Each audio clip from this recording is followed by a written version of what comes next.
त्वमेव माता च पिता त्वमेव त्वमेव बन्धुश्च सखा त्वमेव त्वमेव विद्या द्रविणं त्वमेव त्वमेव सर्वं मम देवदेव। ॐ नमो भगवते वासुदेवाय नमः।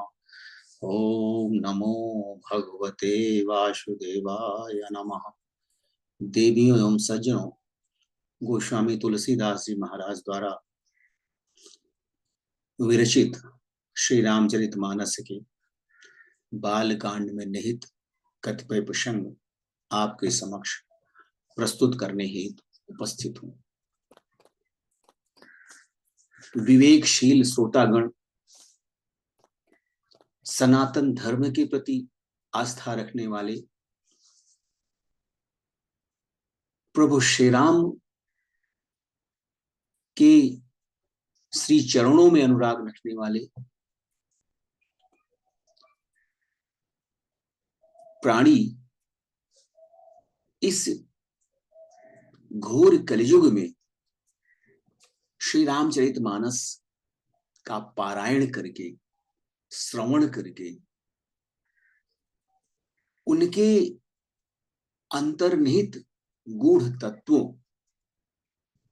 से अवगत होकर श्री मानस में वर्णित व्यवस्था के अनुसार अपना जीवन जीकर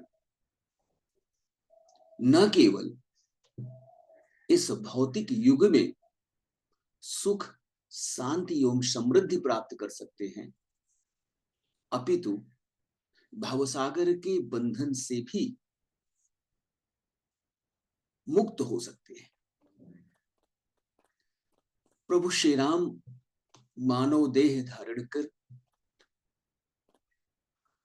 सामाजिक विधान के अंतर्गत होने वाले, किए जाने वाले समस्त कृत्यों का निर्वहन सामान्य मनुष्य की भांति कर रहे हैं।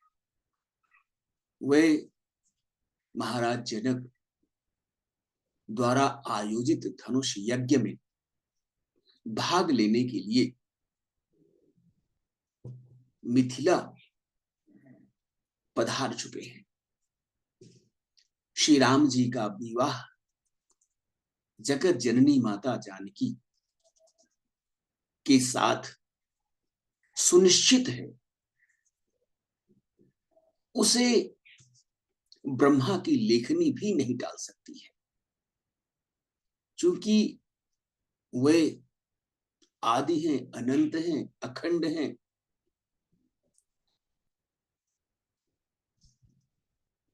उनकी शक्ति स्वरूपा मां लक्ष्मी, जो उनकी शक्ति की स्रोत है, सदैव उनके साथ रहती है।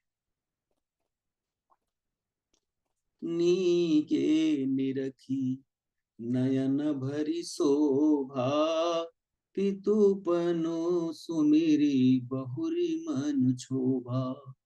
आह तात दारुनी हठ ठानी, समुझत नहीं कछु लाभु नहानी।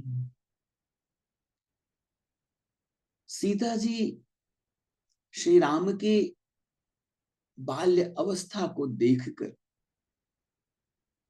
सामान्य मानव की भांति आचरण कर रही हैं।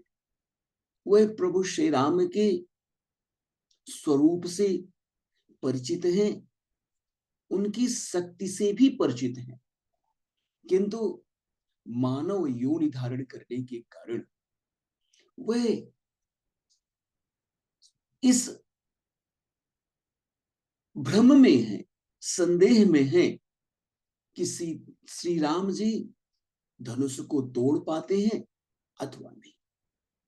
वे अपने नेत्रों से श्री राम जी की शोभा को देखकर पुनः अपने पिता द्वारा किए गए प्रण का स्मरण करके दुखी हो जाती हैं, क्षुब्ध हो जाती हैं और मन ही मन कहने लगती हैं कि अहो, पिताजी ने अत्यंत कठिन हठ ठाना है।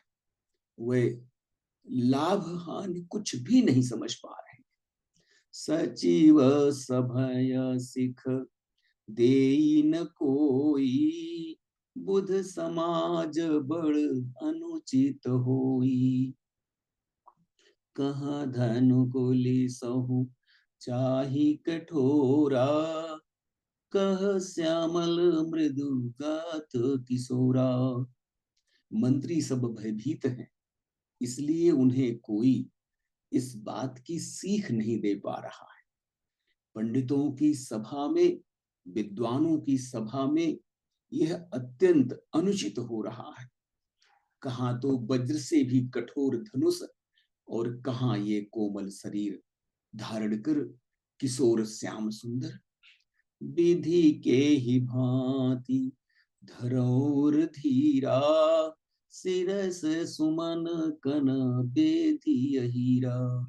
सकल सभा के मति भय भोरी, अब मोहि संभो चाप गति तोरी। हे विधाता, मैं हृदय में किस प्रकार से धैर्य धारण करूं। सिर से के फूल के कण से कहीं हीरा छेदा जा सकता है? सिरस के फूल के कण से हीरा को बेधा नहीं जा सकता है। सारी सभा की बुद्धि बावली हो गई है। अतः हे शिव जी के धनुष, अब तो मुझे तुम्हारा ही सहारा है। निज जड़ता लोगन पर डारी, हो ही हरुवर रघुपति ही निहारी। अति परिताप सिय मन माही, लव निमेष जुग सय सम जाही। हे धनुष, तुम अपना जड़ता, अपना भार लोगों पर डालकर श्री रघुनाथ जी के सुकुमार शरीर को देखकर उतने ही हल्के हो जाओ जिस प्रकार सीता जी के मन में संताप हो रहा है। निमेष का एक लव अंश भी 100 युगों के समान बीत रहा है। प्रभु ही चितई पुनि चितव मही, राजत लोचन लोल। खेलत मनसिही जमीन जुग, जनु विधु मंडल डोल। प्रभु श्री राम जी को देखकर फिर पृथ्वी की ओर देखती हुई सीता जी के चंचल नेत्र इस प्रकार सुशोभित हो रहे हैं, मानो चंद्रमंडल रूपी डोल में कामदेव की 2 मछलियां खेल रही। गिरा अलिनी मुख पंकज रोकी, प्रगट न लाज निसायवलोकी। लोचन जलु रह लोचन कोना, जैसे परम कृपन कर सोना। सीता जी की बाणी रूपी भ्रमरी को उनके मुख रूपी कमल ने रोक रखा है। लाज रूपी रात्रि को देखकर वह प्रकट नहीं हो रही है। नेत्रों का जल नेत्रों के कोने में ही रह गया है, जैसे बड़े भारी कंजूस का सोना कोने में ही गड़ा रह गया हो। सकुची व्याकुलता बड़ी जानी, धरि धीरजु प्रतीति उरयानी। तन मन बचन मोर पनु साचार, रघुपति पद सरोज चितुराचा। अपनी बढ़ती हुई व्याकुलता जानकर सीता जी संकोच में पड़ गई और धैर्य धारण कर हृदय में विश्वास ले आई कि यदि तन मन और वचन से मेरा प्रण सत्य है तो श्री रघुनाथ जी के चरण कमलों में मेरा चित्त वास्तव में अनुरक्त है। तो भगवान सकल उर्वासी, करिहि मोहि रघुबर कै दासी। जही के जही पर सत्य सने हो, सोते ही मिलई न कछु संदेहु। तो सबके हृदय में निवास करने वाले भगवान मुझे रघुश्रेष्ठ श्री राम जी की दासी अवश्य बनाएंगे। जिसका जिस पर सच्चा प्यार होता है वह उसे अवश्य ही मिल जाता है, इसमें कोई संदेह नहीं। प्रभु तन चितई प्रेम तन ठाना, कृपा निधान राम सब जाना। सियहि बिलो की तके धनु कैसे, चितव गरुर लघु प्याली जैसे। प्रभु की ओर देखकर सीता जी ने शरीर के द्वारा प्रेम निश्चित कर लिया कि यह शरीर इन्हीं का होकर रहेगा अथवा नहीं रहेगा। कृपा निधान श्री राम जी सब समझ रहे हैं, वह अंतर्यामी हैं, सीता के मन की व्यथा भली भांति समझ रहे हैं। उन्होंने सीता जी को देखकर धनुष की ओर ऐसे ताका जैसे गरुण जी छोटे छोटे सांप की ओर देखते हैं।